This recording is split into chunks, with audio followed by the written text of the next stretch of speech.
Welcome to Mentoring Moments. Mentoring Moments is a sub-series of the E-Commerce Edge podcast. It is composed of clips taken from Jason's one-to-one and group mentorship sessions. Hello, everybody, and welcome to another episode of the podcast. I am super stoked to welcome Paul JARRETT from Bulu to the podcast. Welcome, Paul. What's up, Jason? How are you doing, man? I am stoked to have you along for the ride today, my friend. I think we've been trying to tee this up for a little while. I think it's been about a month, but trying to find time in each other's calendar was a bit of a mission. So I'm glad we finally were able to make it happen. Now we can give everybody a ride, so they better buckle up now. Exactly. And I love what you guys do or what you profess to do. In all transparency, I've never worked with Bulu before, but at least if I read what's on the tin, then I'm pretty excited about having this discussion, because I think that when it comes to e-commerce, when it comes to omni-channel commerce, I believe that logistics is one of the sexiest part of the entire industry. I believe that actually e-commerce is basically just a customer-facing interface on logistics anyway. That's ultimately what it is. And so logistics will make or break your business. But before we get into what you do, how the heck did you even get in? What drew you into this space? Because you've been doing it for a while now. You've been running Bulu for 12 years and now. But what sucked you into this logistics / e-com space? Yeah. First of all, I feel we could conclude, well, that was a podcast episode. You summarized it. I say many times, most e-commerce brands do not realize they're a logistics company, and they probably do what we do, which is hide from it for the first couple of years till it becomes a problem. So I would say that, ironically enough, or maybe cliche enough, we are finally solving the problem that we encountered 12 years ago as a consumer goods e-commerce subscription box. And we just always thought it was around the corner, it was coming, and almost begrudgingly, after we crushed 2 fulfillment companies, or 3PLs, that's, so much jargon in this industry, it's all smoke and mirrors. We finally just decided we got to solve it for ourselves. We solved it for big brands. And now what we're doing is really we've acquired the company 100% from venture capitalists, and we are taking it to the market for most brands of all sizes to use. And it's been really interesting, but I'd say that it was not a path that we were like, yeah, let's do logistics. We have sold, the team that we have here has actually sold a software company, right, in our spare time. And there's a lot of people that you probably wouldn't expect at a warehouse, at a logistics center, that don't really have the background. But I also clearly, by now, after 12 years, that is the advantage. We never looked at things the way that the 100-year-old plus industry looked at it. Yeah, it just didn't exist. And finally we did it. And that thing really is helping brands ship like a major retail brand, right? Whether it is subscription, whether it's gifting, whether it's physical retail or e-commerce, and not just trying to take your money off the margin that we make off the shipping label, like everybody does in this industry, but by working with our partners to actually figure out a model that works so they can build the scale, right? And we just say, look, our goal and our partners' goals are more shipping labels that we can both agree on, whether it's direct to the consumer or customer, or whether it's to retail shelves or through TikTok or whatever. As long as we keep that as the focus and we make sure that we work the margin, not to try to hustle people or them hustle us, but we build out a model and we're transparent, that's what everybody should be looking for if they are a scaling brand, right? Because honestly, like Bulu box, a subscription box that we did, had we saved $2 more, our story would have been totally different. And now I look back on it and I'm like, man, we could have saved $4 in logistics and supply chain. But you got to get into the thick of it to see how things actually work. So yeah, it's been an interesting journey, but we netted out in a spot that we're all super excited about, excited enough to buy the company and to kind of get to the level. And you like to say that you do the tricky ship. So what does that mean to you as a brand, as a company, as an ethos? What does we do the tricky ship mean? Does it mean you do the really hard shit? Yeah, I'd say number one, we didn't want to sound like everybody else in the 3PL industry. Trusted, like whatever the 3 words, trusted, long-term experience, like we just didn't want to sound like everybody else. So that was the first thing. The second thing was what we do by shipping direct to consumer, business to business, through social media channels, individual items, kitting, bundled items, promotional items. We cut up a volleyball floor, put it in memorabilia and ship that. Like we did that light manufacturing. It really is some like tricky shit. And so it's a joke. I think it all started off of that ship my pants years ago. And one of our clients just started saying, oh, they would tell their partners, just call Bulu. They handle all that tricky shit ship. And nobody ever really knew what they were saying. So it just stuck. And I found that those are always the best taglines where nobody's really quite sure where it came from. Nobody's sure why it's stuck. It's just got an essence about it. And I think as far as the brand and the culture, like we are very much not like a fulfillment company attitude, structure, all of that stuff. We really do try to pull off some interesting things. Like today is National Flapjack Day. And for that, we made a bunch of pancakes. Long Table Pancakes is one of our brands. And we made those, and just as a joke, we were handing them to everybody. So they're just literally getting like a pancake and like standing there and eating it. Like just that playful whimsy, because warehouses can really suck, right? Like it's hard work, right? But who said hard work can't be fun and whimsical, right? So yeah, we believe that if you're gonna do the hard things, if you're gonna do the tricky things, like you need to make it fun. And frankly, that's just the essence of the leadership team, right? Nobody takes themselves too serious. And do you see yourselves as a technology company, a client services business, a 3PL, a logistics company? How do you, if you were to put yourselves in a box, and I know, pardon the pun, put yourself in a box, where do you guys see yourself sitting within the stack for merchants? Obviously, you were scratching an itch, and that's how Bulu came to be. But if you were to try to contextualize yourself, do you think it's your tech that makes you stand out? Do you think it's the services layer that you offer? Do you think it's automation? What is it about you guys that you would say this is our secret sauce? Yeah, I would say that we fight with that daily, right? Everybody wants to put us in, it's a 3PL. And we're like, technically, we're a 5PL at 3PL rates. And then people say, whoa, you guys are like, it's like a tech company with physical whatever. And we said, we're using all third-party software because although we have built software and we've sold it, we're wise enough now to understand, let the software people do the software thing. We have really good partnerships with software companies. So we're not just going to get something off the shelf. We're going to meet up and we're going to get things that other people won't get. But I would say if you were to categorize us, I would say what we're doing right now, or what we're trying to figure out how to let people know, we are disrupting logistics, right? And what's some good examples of that? We actually, next door, we have a co-packer for baked goods. They do like mixes and stuff like that. We developed a partnership with them. So how is Long Table or some of those brands getting and saving a couple of bucks per shipment? We established that partnership with manufacturers, and we just literally bring it over 50 feet and we're able to get a better deal. The thing that a lot of brands are like, we've landed, I think like 30 new clients in 60 days, which is unheard of for logistics without spending hundreds of millions of dollars in advertising. We've really found a novel way to ship one or two items to retail companies or through TikTok. So if a brand is selling e-commerce and then they want to sell on other people's websites, we can fulfill those. If they want to sell through social media, we can fulfill those. But also they can just pick up the phone to small independent retailers or big box retailers, and we meet the compliance for everything. But here's the big catch. Those companies can just order like one blueberry and two lemon of the product. It doesn't have to be a case. It doesn't have to be a pallet. And we're shocked to learn how that doesn't really exist. And so a lot of our partners, what they're doing right now, and this is that thing where we see TikTok blowing up, right?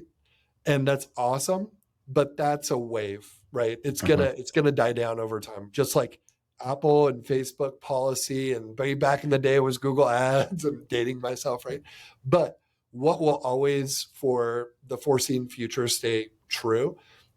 Get a brand presence on physical retail shelves. People will look at your product differently if you're crushing it on e-commerce and you just got a couple of stores where frankly, you can just take photos of your product next to other brands. And to sell a subscription or to do a promotional item and do the TikTok thing is amazing. And we can fulfill all of those things. But to then take it a step further, and when you do get that call from Target or you do get that call from wherever, there's nothing that you have to do. You just have to fill out the paperwork and say, okay, Bulu will take it from here.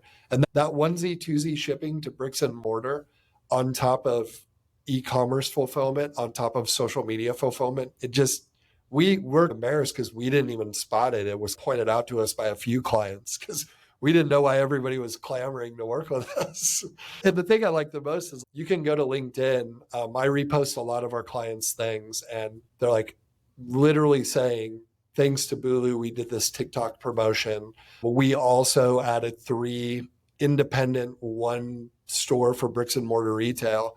And yeah, it's like I said, you rack your brain forever. And it's almost like that moment where you go, hey, look, we've done our own consumer goods product. We built and sold the software. I don't know if you're familiar with rangeme.com. No. So rangeme.com, it's like for buyers and sellers of products. So it's like a marketplace? Yeah, it's mostly for bricks and mortar retail buyers to find stuff. So we built and sold that. It became the back end of RangeMe. And then we were doing this turnkey subscription box thing. I got Disney boxes and all sorts of stuff. But really what I say is thanks to those big brands for 8 years that we were pulling off a subscription in a Disney theme park, which was unheard of. All of those experiences added up. And then we just stripped everything away and we went, oh my gosh, any consumer good that we work with can just tell us or, copy and paste the API or just do it on themselves on their dashboard. And now it's fascinating watching how quickly they're growing. Yeah, it's a good time. And it's only a matter of time before a lot of people figure out what we're doing. But I think we got about 2 years before the market really keys in on what we're up to. And as far as connecting with other warehouses, it's not a problem. We already did it. A lot of fulfillment companies are like saying, ship fill in the blank. We're the Uber for blah, blah, blah. Well, what do you do when you get a bad Uber driver? And they got your product. And yeah, it's just a really great time and 12 years of experience and doing a lot of different things to like ratchet it back and do something simple and truly help brands grow. We always say, if you're looking to save a penny on shipping or fulfillment, or that's going to be the decision, actually don't call us, because the reality is we'll probably save you more than most other people, but our mentality is growth, right? And who thought to grow in the last place anybody would look, which is logistics, but it also makes sense. Marketing, everybody's trying to do better CAC, better like whatever. And it's almost as if supply chain and logistics were just left to their own devices. And we feel like we're one of the first few companies that's going, now wait a second here. There's probably $2 to $4 that most brands shipping 1,000 or more a month can save, and they just don't know how to look for it. And let's break down that wall and let's not make logistics and supply chain scary, because we remember that. Let's have an open door policy. Let's do podcast tours with the warehouse behind us, right? Let's just be open and transparent about it, because that was the thing that we never found. And we never found people that were willing to ship if we were doing less than 1,000 a month or whatever. So yeah, it's just like all of the things that most entrepreneurs or growth-minded people expect to happen in logistics and fulfillment. And then they go, what the hell? I got to get 3 different companies to pull this off. You don't have to do that anymore. And it's a fun spot to be in right now. And how many facilities do you guys own across the US? How many warehousing facilities do you guys own? And then secondarily, on the backside of that, most 3PLs will pigeonhole themselves intentionally, and they'll say, hey, look, we're great for D2C brands, we're great for retail brands, we're great for B2B, because they have different needs. Usually they have different needs, those different types of ends of the market. And obviously, if you're a D2C brand, it's usually you're shipping 1 or 2 items door to door. If you're doing B2B e-commerce, then maybe you're shipping cartons, pallets, and containers. That's usually quite a different skill set, even from a receipting perspective, and from a devanning perspective, and from a decartoning perspective, and from, it's usually quite a different skill set and different infrastructures that you need to be able to service B2B brands versus B2C, D2C brands. And so, first of all, what is the scale of your infrastructure? And 2, where do you guys think you're the best fit? Yeah. So I'd say number one, we don't own any other warehouses, right? We don't want to. So our main facility is 120,000 square feet. Part of the reason I do this here is because I want people to see like the work is happening. What you can't see on the other side or on this side is the structure of, I'll give one of the secrets that we do. One side is literally built out, structured for kitting. And what's something that we do differently versus every other kitting focused 3PL? We will rearrange. Maybe it's not necessarily rails or tables or whatever. Maybe we need to make pods. People think that's crazy. We will move racking around, right? How do you do 2.5 million shipments for GNC of 60 different variations of kits? You get off the stopwatch and you keep doing it. It's fun. We're using ChatGPT a little bit right now, but you have to restructure. And truly, I think our best kind of flow coordinator for packing and fulfillment is a former user interface designer from Pixar, because they understand when they're making kids games, it was like less clicks, less movement. When you look at a warehouse, it's less footsteps. How do I get the bathrooms closer? It's the same thing, awkwardly enough. And I would say that when it comes to warehouses, we have 120,000 square feet. Another thing that we do is we don't have the best 2-day shipping rates, but we have incredible 3-day rates. And we had 95% of the US being in Lincoln, Nebraska in 3 days or less. And so as long as we get that order out the same day it comes in, it's really comparable to 2 days. And when people see the savings, they're like, yeah, screw it, our customers can wait 12 more hours or whatever. And then as far as like the second thing is like, how are you doing what you're doing? Here's the easiest way to explain, and I'm going to bastardize it, but I think logistics and the era of, well, receiving, shipping, here's what I've learned reading a lot of textbooks over the years. Language and words are very dangerous in an industry that needs to be specific.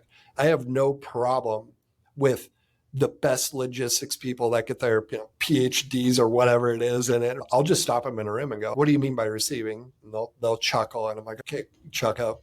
Tell me in your own words what you actually mean, because I guarantee you this room full of people, everybody has their own definition. Like, is put away part of receiving or not? Because context really matters. And frankly, I think it's a bit of a trick that fulfillment companies use to confuse people and make them feel dumb. And I feel like we're just some of the first people where it almost feels like we're still learning language at times. And you just got to look at people and go, nobody says bill of lading anymore. Just stop it. Like you start to sound like an idiot. But I would say that the simplest way that we look at it is most companies, I got my product here, like a water bottle from one of our clients, maybe one of our clients, I don't even know. Most logistics and fulfillment is set up in an archaic manner that the whole point is, how do I get the physical product from point A to point B in the most efficient, cheap way possible, right? We have never looked at it like that. We, since day one, this is funny, side note, we get people all the time that call us and ask us like, hey, can we pay you a ton of money to take us off of paper? And I'm like, what do you mean take you off of paper? Oh, our warehouse still uses paper. I'm like, oh, yeah, you're toast. You've always looked at it. There is a physical version of your product and there is a digital version. And the most important thing is you keep those two things tied together, because then all of a sudden you're not looking at, how do I get this physical product in a manner to this physical location and whatever.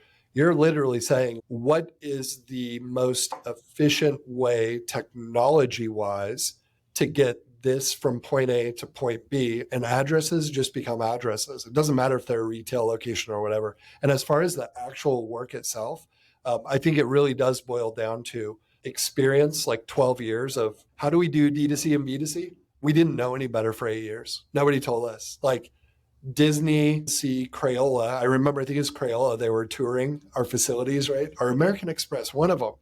And they said, oh, you're doing the B2B work here? Are you in between like fulfillment companies? And I was like, oh, yeah. And they're like, you're going to subcontract that. And I was like, yeah, we're looking into it. And I remember they left and I ran to my desk and I was like, oh my God, you guys, most fulfillment companies don't do B2B and D2C. Yeah. And we just didn't know any better. And after 8 years of it, like when all your systems and processes are set up that way, the same reason we had to call up software companies and yell at them and tell them to build us out stuff and whatever it was. It's also the same reason a lot of those companies succeeded. I see a recharge because we were doing things different and we were unlocking potential that maybe the developers didn't know because they weren't on the floor. But having built software, we were able to tell them like, hey, nobody's going to use this because when you get to the floor and the people using it, they don't know what these words mean. This is all confusing. You need to make it this way. Do a WYSIWYG editor, copy paste stuff. I think sometimes the softwares and the technician people, they actually think the industry is that complicated. And their way of dealing with it is using big words and big language. And the consulting I do for some of the logistics software, 99% of the time, I'm just going, just dumb it down. Just say, put away. Why do you have to say relocate, allocate sources, blah, blah, blah, blah. Just say, put it away there. And everybody's shocked by that. But I'm like, how would it be if it were a social media app? Because the level of user for your interface can't be any more complicated than the most complicated social media at the time. And how does social media do all the things they do with a brilliant user interface? Stop thinking like an Excel document and start thinking about the end user the way that everybody else is. Because let me tell you, like the end user in a warehouse, it is like the normal American person, right? And they don't want to sit through tutorials. And I think just all of those little things added up. And we looked up one day and we were catching a lot more orders from people. And hats off to like Paracana and Buy Optimizers, because they were really the ones that told us what they were doing with our system. And we're like, oh, whoa, yeah, we need to just stop saying that thing and really help our partners and the world know you don't need different fulfillment centers. You don't need to pay a huge fee. What you need to do is get the inventory in and make sure that everything matches up perfect. Because if you get inventory off one, it's a house of cards. And so how did we solve for that? We got lines down there. And if anything moves over the line, it pains me to say this, but if anything moves over that bay line before it's in the system, you just get fired. We tried everything, right? And let me tell you, as soon as we circled up 250 people and we said, hey, if you haven't verified that this is in the system and it doesn't have a tag on it and it moves or touches this yellow line, I am so sorry, but we will have to let you go because it is that important. Inventory is that important. And I think that's the ugly little gremlin that most fulfillment companies don't want people to know, is they actually don't know what the inventory is because they're moving too fast in a paper world and they're not documenting it properly. And how has IoT impacted what you guys do? Is digital, we've obviously traditionally had barcoding, we've traditionally had pick to light, there's a whole lot of technology that has infiltrated the logistics industry over the last decade, for example. But it feels like IoT and digital twin technology is the first time that we've had a legitimate ground up transformation of, in when I say ground up transformation, to the point where you wouldn't potentially need to have a human making sure that it doesn't pass the line, because when it passes a certain line, all of the scanning from the IoT dots, for example, happen automatically, and it makes sure that as it passes a certain line, all of that gets scanned from one location into another location. And there's technology out there now that can make that happen virtually automatically. There's still some human components involved in that, but it feels like we're getting closer to a time and a place where technology can automate a warehouse substantially. And even from put away technology, even carousel technology, robotics, we've seen obviously all the automated warehouses that Amazon has and everything else. And so rushing headlong, it feels like, into a place where we're going to need a quarter of the people in a warehouse that we used to need versus what there was 2, 3, 5, 10 years ago. How have you seen technology disrupt?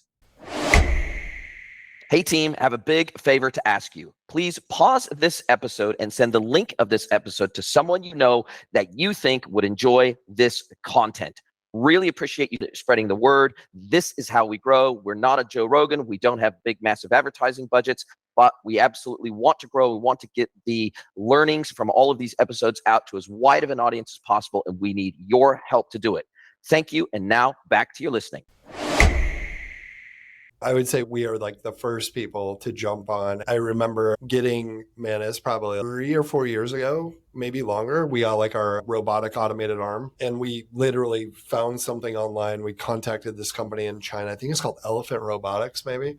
And they had a scaled down version for modeling and taking to trade shows. And we're like, can we just get that version, not the giant car version?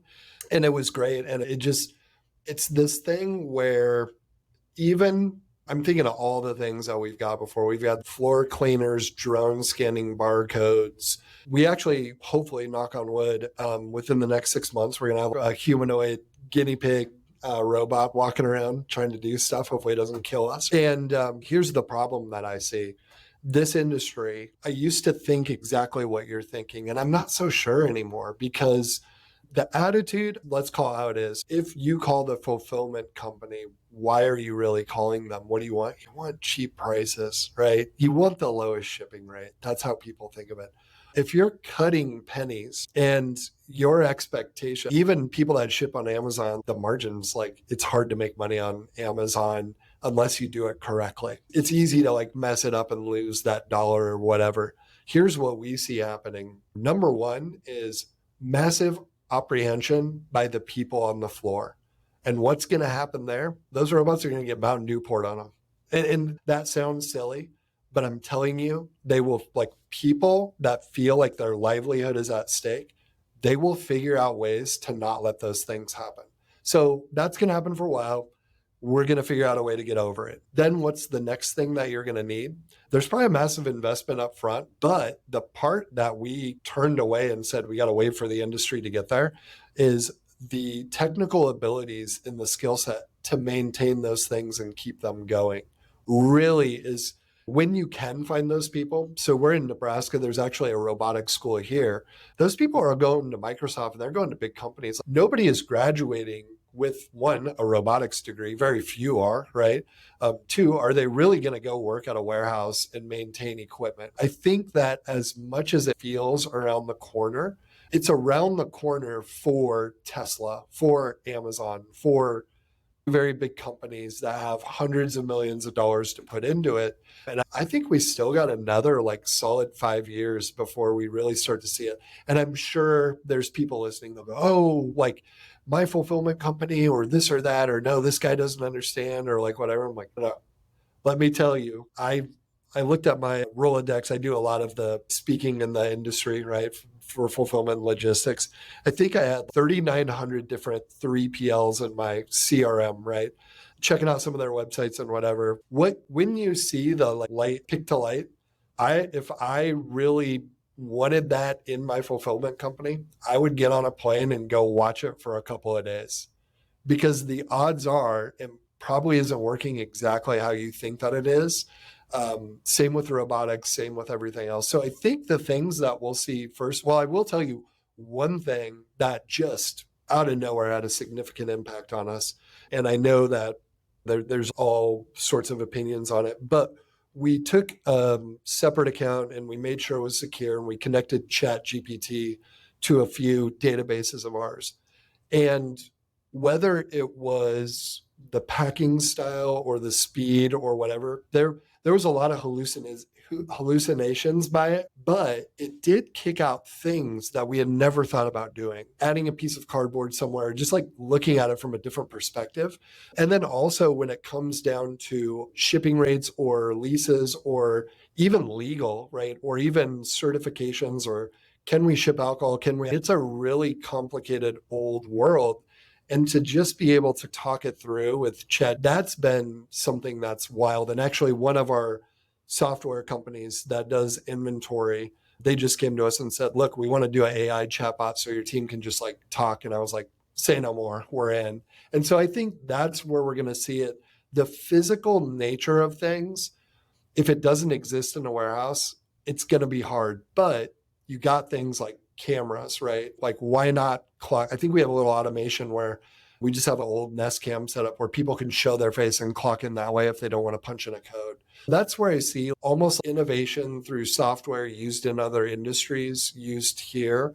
But there's not a lot of people with those tech chops. But as far as physical hardware, there's just got to be some companies that really pay enough and do enough to honestly then companies like us at Bulu, like will take their 2-year-old stuff. You know what I mean? But yeah, it's as much as it feels right around the corner, the thing that I see it all the time with software companies, robotics companies, and it's annoying because they all think they're like the cock of the walk, right? The cock of the walk. And you just look at these things and you're like, man, not a lot of warehouses have that sort of power source. There was somebody that we were working with, and we were really interested in having meals for our team that were affordable, right? And everything matched up, but then we found out they needed different plugins. They needed those big 220 like refrigerator, and you're like, that one. 3-phase power. Yeah. And it's those little things that it's just unbelievable. And even when I talk to someone, I'm like, hey, when's the last time you were at a warehouse? A lot of them have never been. And a lot of the softwares that people are using, they're literally calling us before they launch. We're like the stop point for the MIT students or the whoever. And I'm just almost pleading with them, please come here, because humans do not act like software. You don't put the input in and they just do what they say. They got to go to the bathroom. They got to do this. They got to do that. You're going to say things within the software that annoys people, and they're just going to throw it across the room, because that is a lot of the people that work in a warehouse. They just want to do it, get it done, and get out of there. I tell people, a lot of people go, what are you doing? How are you doing it? Like, we don't get it. And I tell people, I grew up in a trailer park in Nebraska, dirt poor. I've worked in it. Like, I get it, right? Like, I understand the dear God, I hope I don't get fired mentality. And that's what most people in this industry are. And Sure. Because they move it over a yellow line, they got to go. I also have been fortunate to work in New York City in advertising, San Francisco, started the company, raised capital when we were in San Francisco. And I also understand that like white collar growth mentality, and to understand both, and I say it respectfully, blue collar, white collar, and to be able to translate that back and forth.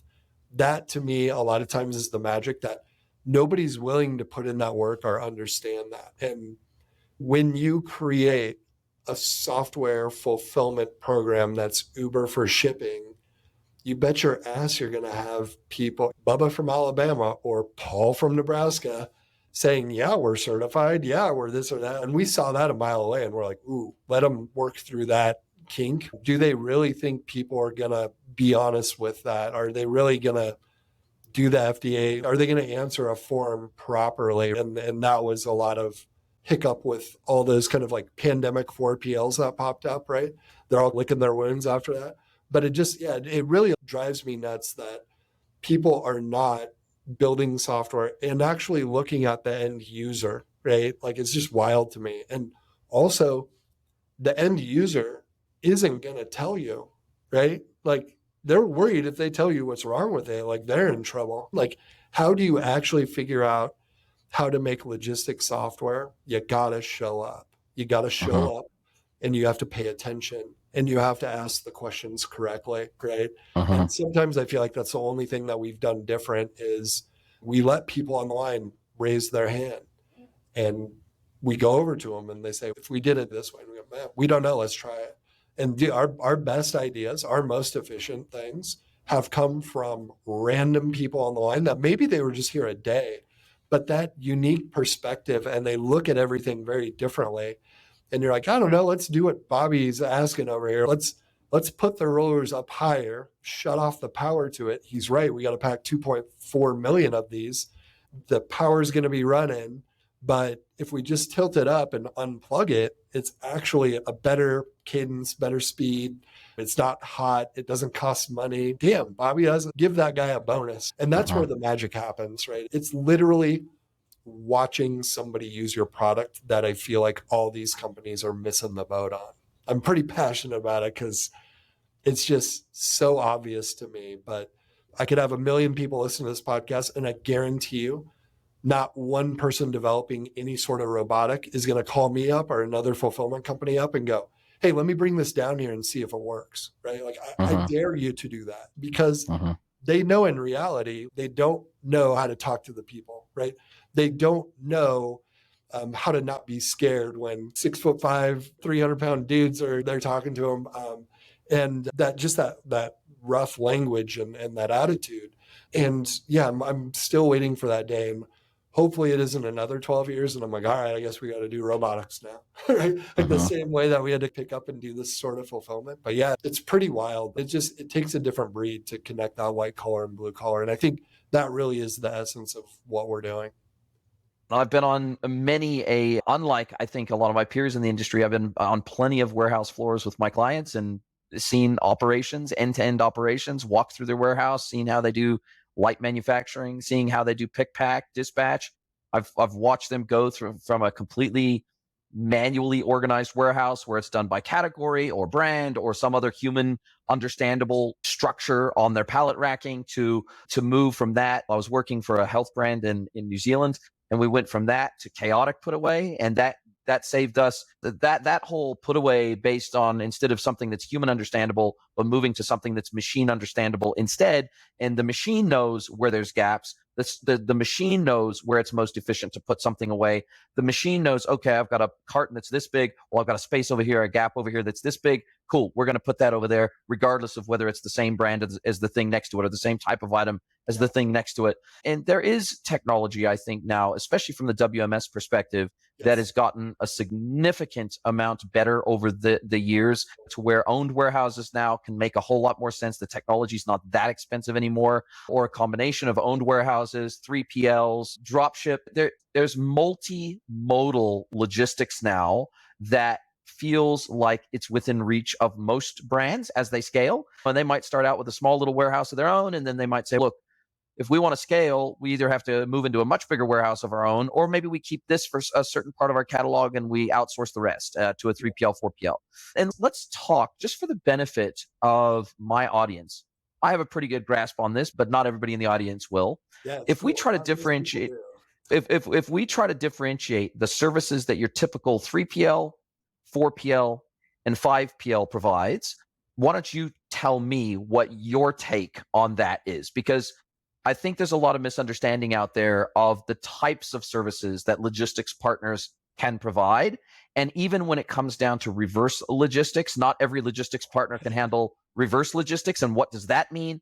And so let's just talk through, just as we're getting closer to the end of our time together, but I want to help the audience start to understand some of the terminology, because it's a whole different language. As you said, bill of lading, FOB, all these different terminologies, and all the different terminology of pick, pack, segmentation. And there's so much to do with this whole logistics game.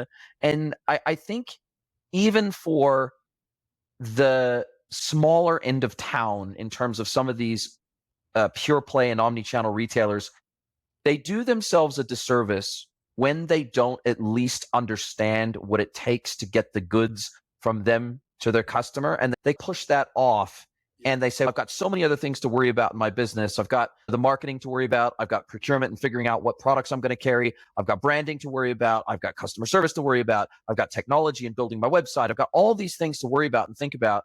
And logistics oftentimes is the last thing that they worry about. Yeah. And actually, you really need to actually think about that from my perspective. And I learned this when I had my own e-commerce pure play.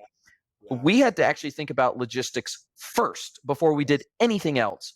And so if you don't at least understand the basics of the industry, you are opening yourself up to get screwed, the way I see it. So let's talk through some of those core service provisions that a logistics partner can provide for you.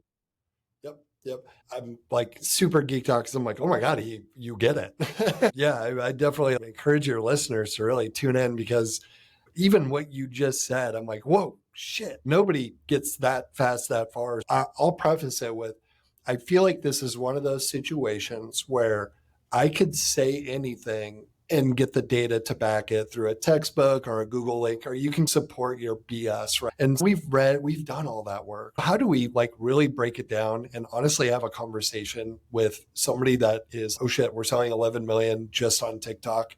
What do we do now? The way that we look at it is, you have your source or your raw materials, right? So that's step one. Two, call it manufacturing, call it importing, call it it's the part where you got to turn the materials into something, right? After you create something with it, now you're going to have to store it, then you're going to have to pack it, then you're going to have to ship it, right? And then you're going to have to distribute the shipping to the correct locations. And so probably the easiest way that we talk about it is when I understand 3PL is third-party logistics, right? But the way that we think about it is if there are, we'll say, a lot of people say there's 8 steps in the supply chain. I would argue that there's 5, but you could make up whatever you want at this point. So let's just go with, for sake of the conversation, or what we share with our clients, we say 3PL, let's say that means store, pack, ship, right? That's the 3 and the 3PL.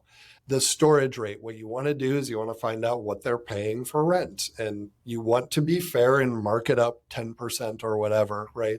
Now packing, which is the labor, you want to see, like, we're in Nebraska, so storage and packing are really low around here. So Because you got enough space. You're not in the middle of New York City. Exactly. There's a reason we are here and we're staying here when we launched in San Francisco. And so what are the labor rates there? What's the retention rates? It doesn't necessarily mean who's paying the lowest. It probably is a combination of what fulfillment company pays fair and has really good retention, because there is a serious expense, not just with training, but HR. That's the problem. Onboarding, hiring, firing.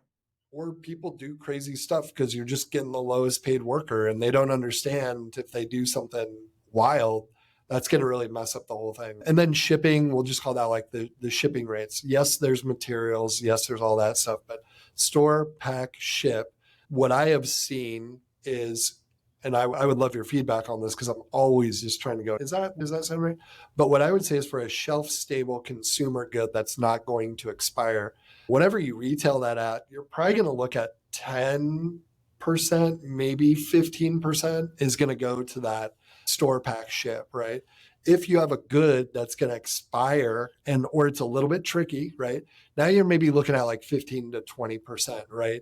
And so that's like where if you sell something for $10, right, your dollar or two is going to go to store, pack, ship. And I think that is one of the things I want to do here, and maybe you guys can do it, but I want to create content where it has individual items, like a visual, and it really maps out what percentage of your stuff should be going where, because the amount of people that come to us and they're paying 27% for storage, packing, and shipping blended, you're like, oh, that's the problem. We can get you down to 15.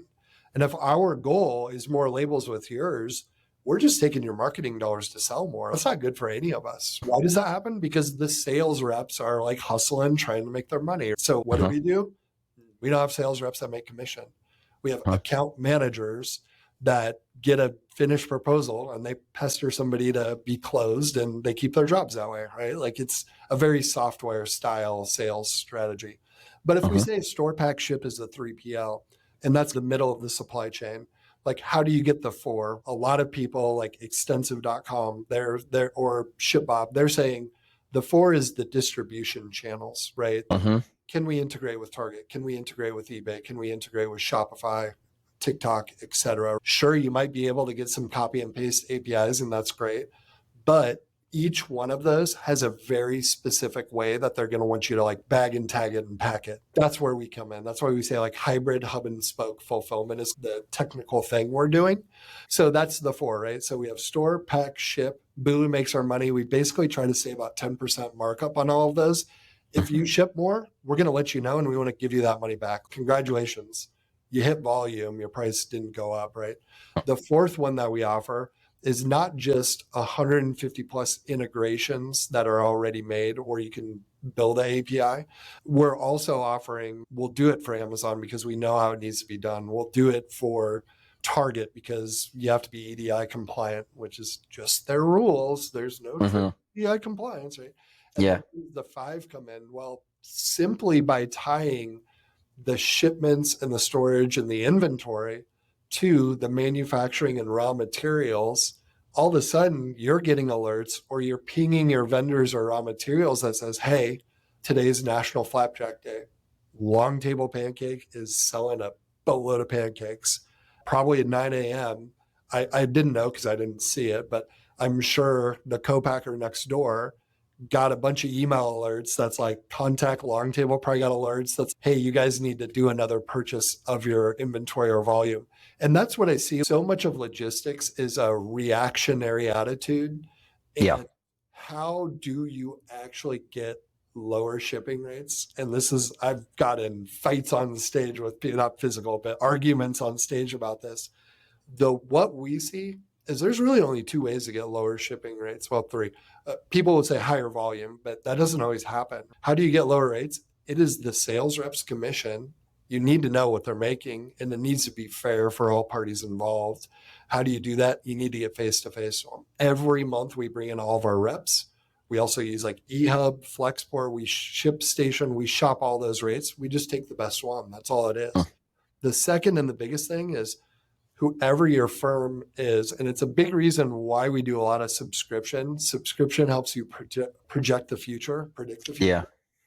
If you can start to tell these FedEx, UPS, et cetera, how many trucks you'll need and when you will need them, that is actually the way to get lower rates. And one less trip out to your warehouse every day, but it brings their costs down. Therefore, they can extend to you better rates. And if you have predictable growth, then they have predictable growth. Exactly, man. Exactly. Yeah. So store, pack, ship, and then adding on those extra things with, we call it sales channel distribution or distribution. And then just by simply connecting with things before the storage, like manufacturing and raw materials, and alerting those people of, hey, we're running low, better start harvesting the corn or whatever it is, right?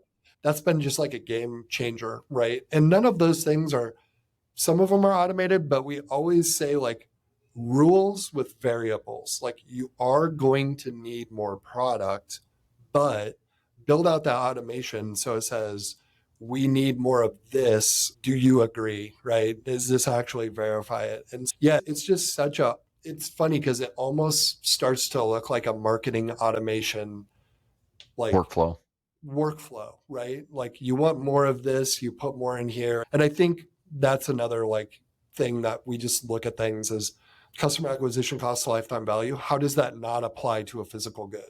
We're still waiting for an answer for that. So yeah. Love it. Love it.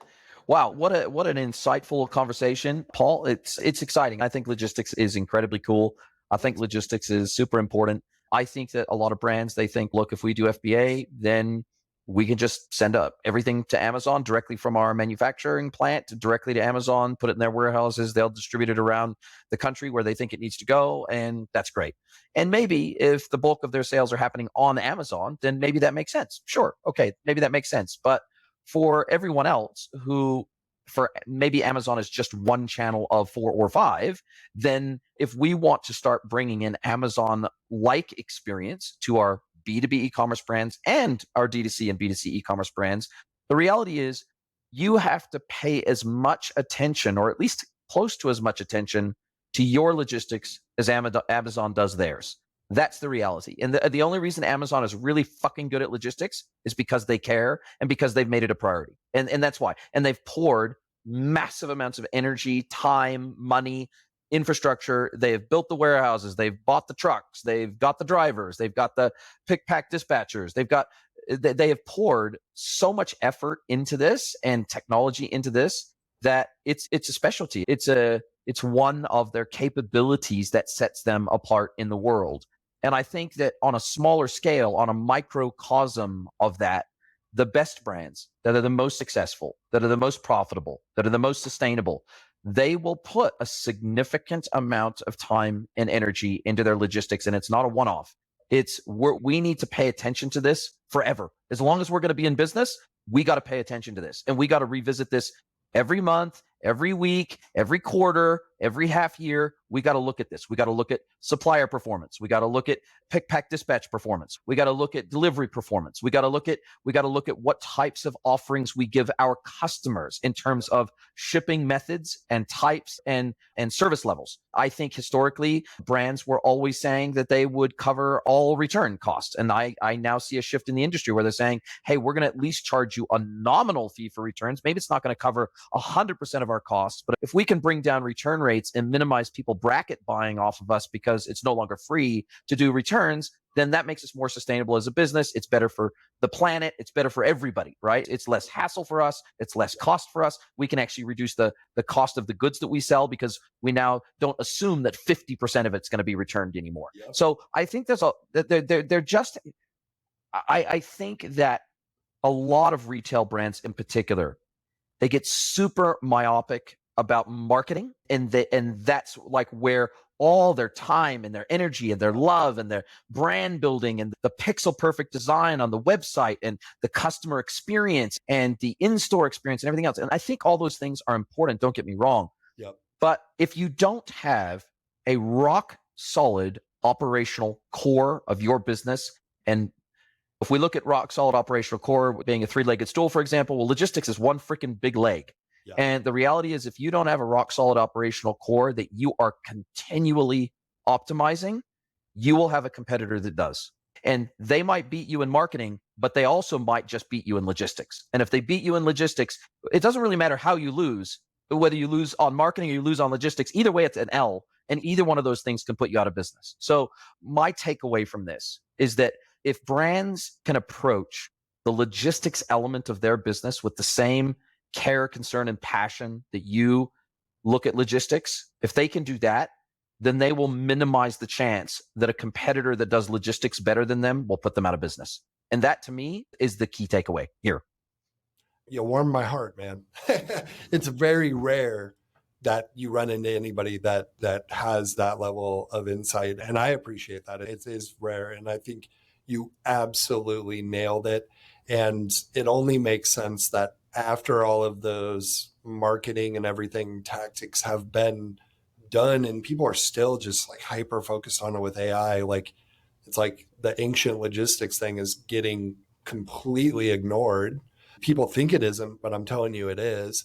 And I always look back at my co-founder and I's experience, and we were the people in New York City, in San Francisco, working on innovation and branding and whatever. And how did we get into consumer goods? We got so frustrated that our ideas from brainstorming never really fully saw fruition because it couldn't get delivered. Like the marketing teams or like whatever, it was always bastardized by the time it got done. So I think almost in a weird way, all we're doing is helping people and entrepreneurs and people that want to grow. We're just helping them get the product into their customers' hands the way that they envisioned it. And we just give a damn and we understand how important that is. But thank you. I appreciate you saying that because it is rare to have somebody understand it and help break it down. So that's really cool, man. You got a new follower, you got a new listener for sure. Oh, love it. Absolutely love it. Now, Paul, as we come down to the end of our time together, this is where I get to flip the script. I get to turn the microphone over to my guest. I get to let them ask me one question, any question they like, could be personal or professional. So Paul Jarrett from Bulu, what is your question for me today? Are you wearing pants? I'm wearing shorts. So no, you're not wearing pants. I'm not wearing pants. No, I try to wear pants as infrequently as possible. That's one of the reasons I moved to Mexico. And that's one of the reasons why I moved to Puebla in Mexico, because it's got weather like San Diego. I can live in shorts and flip-flops pretty much year round here in Puebla. And that's how I like to live most of the time. Unless I've got to be on stage and speaking somewhere, then occasionally I'll put pants on. But I'd like to say that 95% of the time I'm in shorts and flip-flops. I tried to get you to break and you wouldn't. So now I got to ask you the real question. Do we have time for it? Okay, what's the real question? What is the one book that you've read in regard to business or e-commerce where no matter what, you go, man, I'm referencing that thing, or it's the one that you just always keep going to time and time again? There's two. E-Myth Revisited. That was my first guess. I love that. I tell you, that book was transformational to me as a young entrepreneur when I had my pure play. It really, I tell you, when I finished reading that book, I walked into the office. I had one business partner in my business, and I said, I am going to write an operations manual for our business. Yeah. So that if something happens to me and I die tomorrow and I get hit by a bus, this business won't die. Yep. And I'm literally going to document from the moment I step through the door in the morning to the moment I leave at the end of the day, every single operational thing that I do, and exactly step by step how I do it with screenshots and photographs, etc. And I tell you, The other takeaway from that book was build a business as if you're going to sell it, even if you never do. You have to build from day one with the idea, at some point, I'm going to build this business and I'm going to sell it. And therefore, I have to be able to extract myself out of the business as soon as possible. If this business is just me and it's all in my head of how this business operates and runs, then I'm actually just an employee of one. It's not a business. All it is. I'm an employee. I'm just the only employee of this company. Yep. And you'll always be shackled by it. You'll always be leashed to it. And those two things hit home to me because they were really practical things I could do to make a difference in my business. And they were just so tangible and so hands-on that it made a massive difference to me. The other one is Atlas Shrugged. And Atlas Shrugged, I just think that Ayn Rand just had a view of the world that she knew exactly where the world was going. Yeah. And she wanted to fight against creeping Marxism. And the only way she knew how to do that was to tell a story and paint a picture of the future that I think none of us want, and saying, if you don't want the world to get there, then you better figure out who John Galt is. Otherwise, that's where we're all going to end up.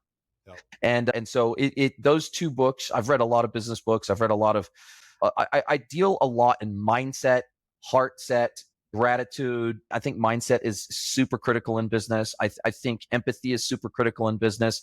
I think there's a lot of things in business that have to come together for you to be good at what you do. And I don't think you can learn those quickly. I think they take time. And especially for me, I'm a super high energy guy. I'm super demanding of myself, but I'm also super demanding of everybody around me as a result. And sometimes that comes across as a little unrelenting and a little bit unforgiving. And now that I'm 49 years old, I turned 50 this year, I've chilled out a little bit, and the empathy aspect of my personality, I think I've really cultured that a lot over the last few years. It's been intentional that I've done that. Am I perfect? No.